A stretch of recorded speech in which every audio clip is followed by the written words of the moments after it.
I have decided to run my turbo drain line through the frame in order to get a little further from the exhaust. This hole started off about that size. Can you see it? Okay. And so it's quite a bit bigger now. This is a -10 hose, so that should be able to go in there at a pretty decent angle now and have a little clearance. Okay. If you guys are paranoid, you can always split some rubber line and stick it up in there. But I'm just going to take some sandpaper and smooth this off a little bit. The hose is going to drop down from between the inner fender and the frame, and this is going to go straight out to the oil pan. So that should work pretty well there. Just thought I'd let you guys know. Not going over the frame, going through the frame with the oil drain. Got a 90-degree fitting here for the oil pan. Let's see if this thing will go in place without hitting. Wants to hit on the fuel pump. Come on.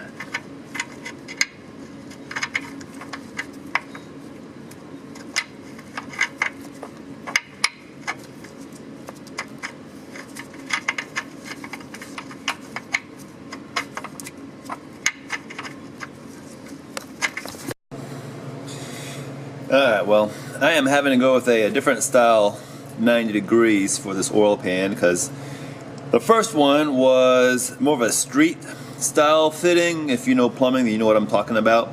And the female part was hitting on the fuel pump. So I think this one here is going to work a little better.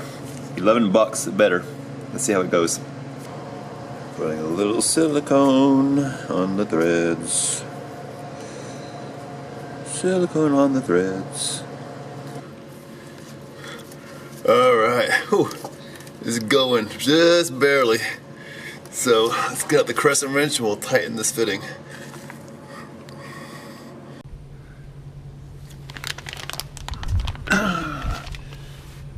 Alright, well, it's a few days later, and I got this new fitting in the mail today. I'm going to try to change it out for that 90 degrees.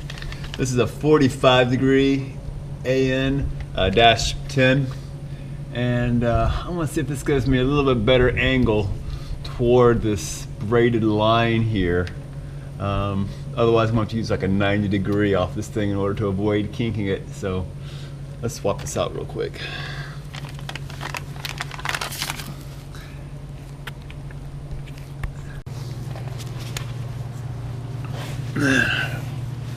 Alright, well, I got the old one out of there. I'm just going to try this in dry just to see if I have the room for it. Let's see, come on.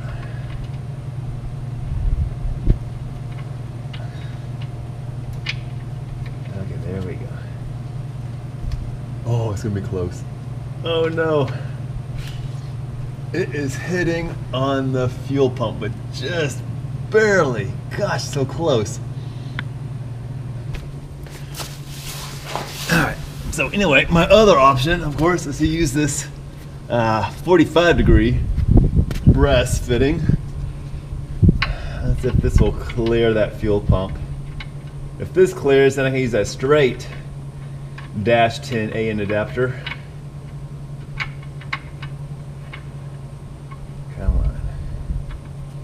Thread started, and this one clears.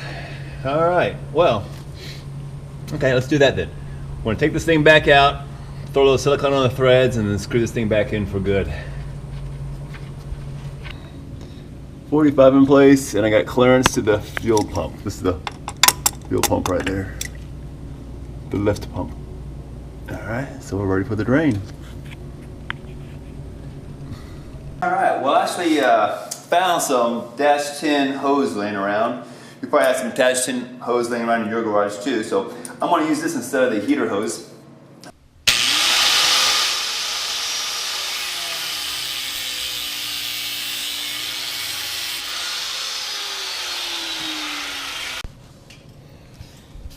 Alright, well I'm just going to continue to use my 5/8 inch hose bib here to hold this thing in place.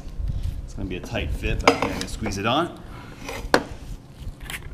Alright, hopefully this is the final time to drop this thing in.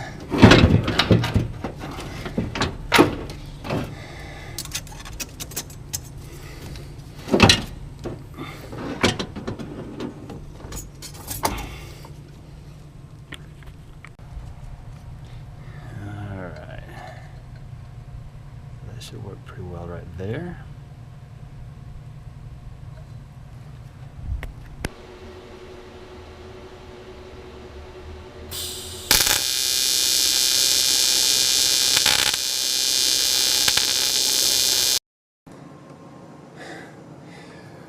All right, so I think this thing is just about ready to fire up. I went ahead and installed the charge tubes.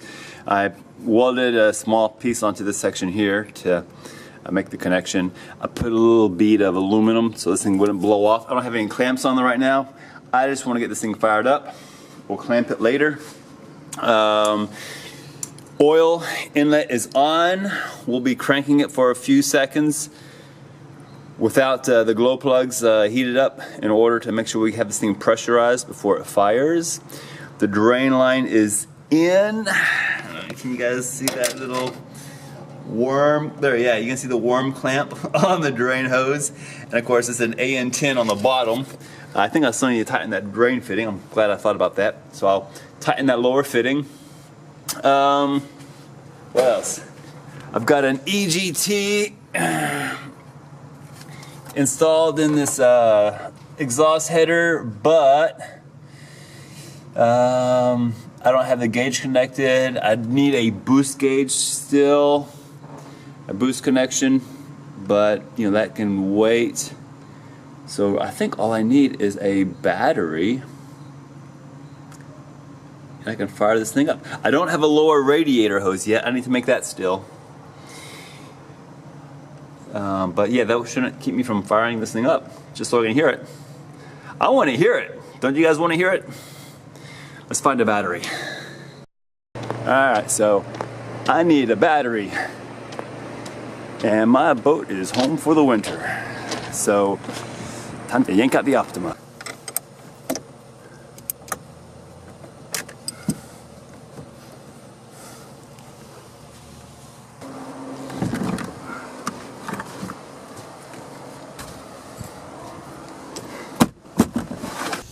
So this is my Optima battery out of my boat. I'll take these clips off. These clips aren't going to work with the hold downs that I've got. I need a screwdriver to take those clips off. But my goal is to fire this thing up. So let's see what it's going to take to hook this up. Okay, so this is... Alright, battery's hooked up. Radio's playing. Make sure I got all my glow plugs hooked up. These wires pop off pretty easy. 1, 2, 3, 4.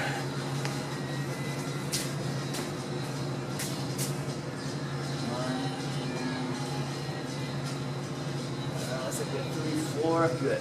All right. Let's crank it.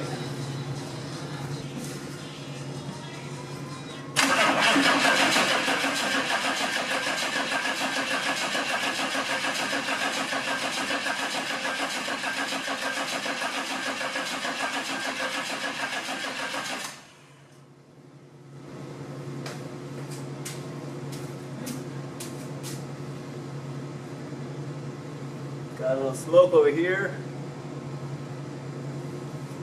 think it's all good though. Alright, let's go ahead and heat up the glow plugs. We'll see if this thing fires up.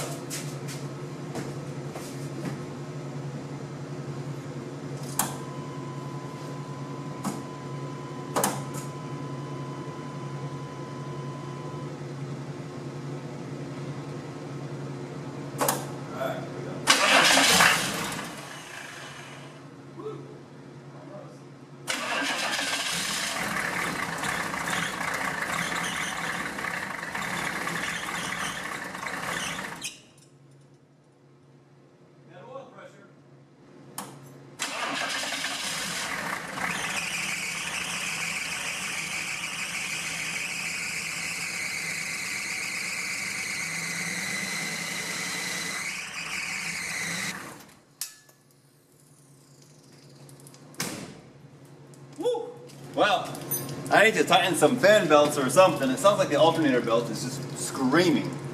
Yeah, that's it. It fires up. Turbo spins. You guys saw that? Turbo was spinning. And now it's a matter of buttoning up a few things. Oh boy. Alright, well, we've got a big leak on the bottom here. Apparently I've forgotten to tighten my lower fitting for my oil pan, so the oil is just like draining onto the garage floor right now. I said I was going to do it, then I forgot. Got too excited about starting this thing. At least I filled it with oil. And so yeah, I got to tighten some fan belts. I need to buy some more heat wrap. I need to work on the exhaust some more. But let's see if we can fire this thing up without quite all the fan belt drama. So, hang on.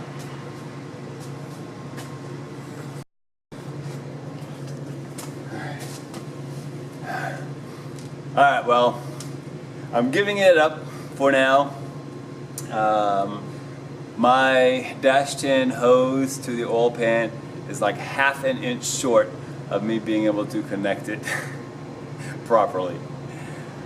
So I either need to buy another couple feet of dash 10 hose and do it again, or maybe I can put an AN fitting up at the turbo and put a dash 10 fitting on there to connect it. Either way, it will give me about ½ to 1 inch that I need to connect my drain line.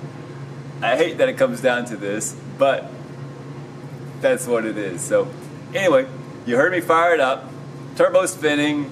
Got a little fine tuning to do in the next episode, so stay tuned. Thanks for watching.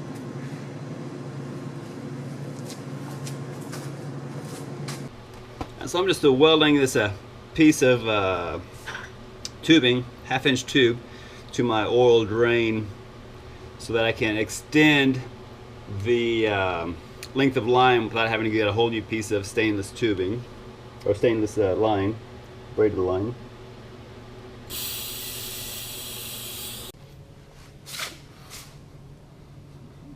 Alright, so there's my extension. I've got about an extra length now.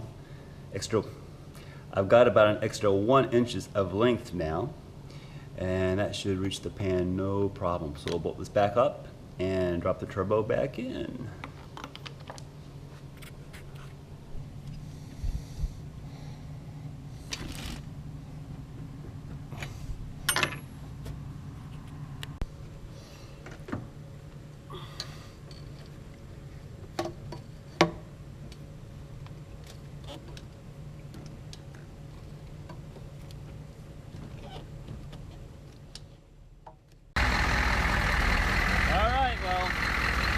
It's running again. No oil leaks.